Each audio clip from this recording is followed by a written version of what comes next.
Hello, scholars. This is Mr. Myers. Welcome to Lesson 1.6 on the Constitutional Convention.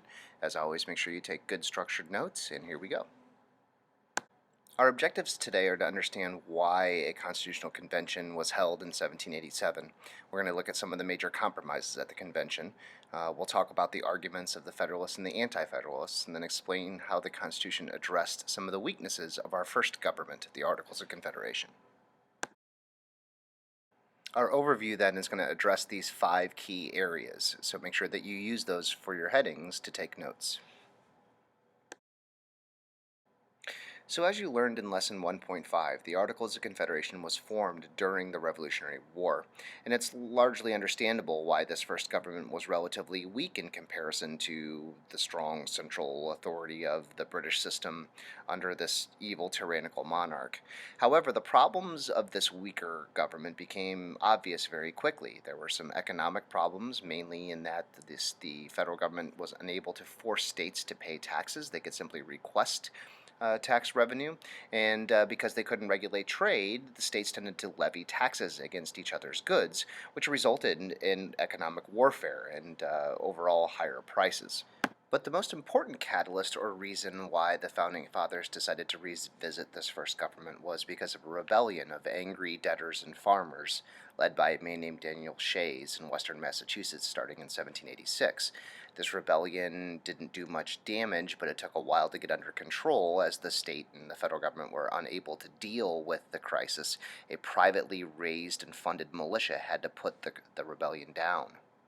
Now, delegates were already heading to Philadelphia to reform the Articles of Confederation, but when word leaked about this rebellion and the fact that George Washington had to come out of retirement to deal with the issues associated with the rebellion, people began to say, maybe we should scrap this old one and start a new government. So here we have a table summarizing the major weaknesses associated with the Articles of Confederation and the problems associated with those weaknesses, and then how they were addressed in the new Constitution. I want you to pause this now and take a moment to summarize this table into your notes. I'll see you in just a sec.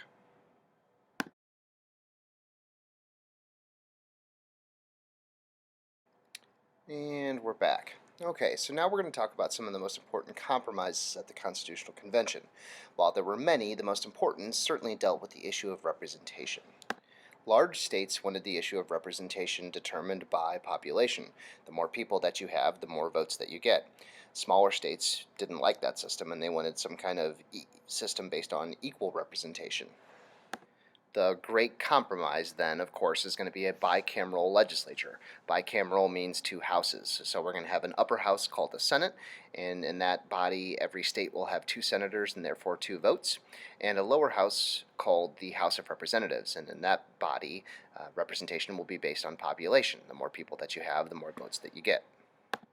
Each of these 2 houses will tend to specialize in a particular area. In the case of the Senate, they're going to specialize more in advice and consent to the president, and they're going to deal more with foreign affairs, whereas the House of Representatives is going to deal more with tax bills. Of course, then, to get a law passed, you have to actually have it pass both houses of Congress and then get signed by the president.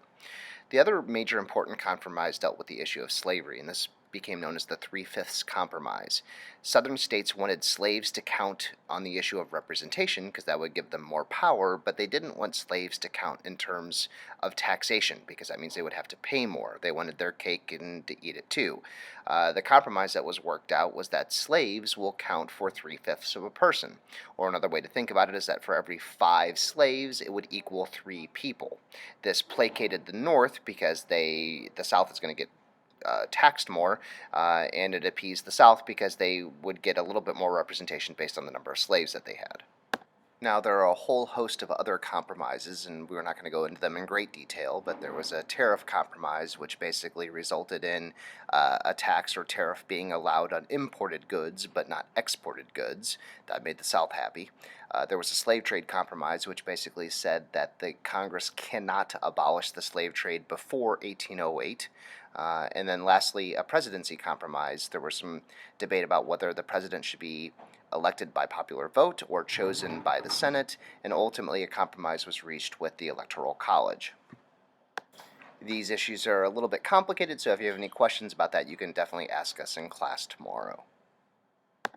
Now, those that opposed these changes in this new government became known as the Anti-Federalists, and their basic concern was that the government was growing too powerful, that the pendulum had swung too far back into the other direction. Specifically, that it was too easy for the national government to tax and to make laws that harmed individual liberties, and they wanted a specific list of rights of the people and of things that the government can't do. They also believed that the executive was too powerful and that the presidency really was a lot like a monarchy with a few minor changes.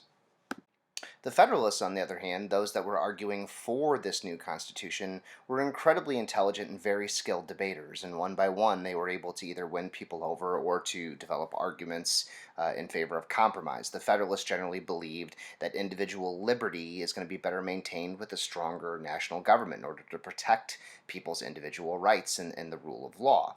They also believe that the executive is not going to be like a king because there are certain limits on this president's power that don't exist in a monarchy. In addition, a national government is going to be less likely to be controlled by factions of citizens than individual states would be. Now, some people just simply thought that a large republic that's very diverse and has different factions or different interest groups, an interest group would be a group of people that have a particular interest. Farmers have different interests than merchants, slave owners have different interests than women, and so on and so forth. And that the more interests that you have, the less likely there is to be harmony, and it's going to be impossible to have a large, diverse republic. And James Madison successfully argued that actually it's the reverse, that the more interest groups that you have, the more factions that you have, the less likely that one is going to be able to dominate the rest. And so actually these factions will end up controlling each other instead of having one dominate all.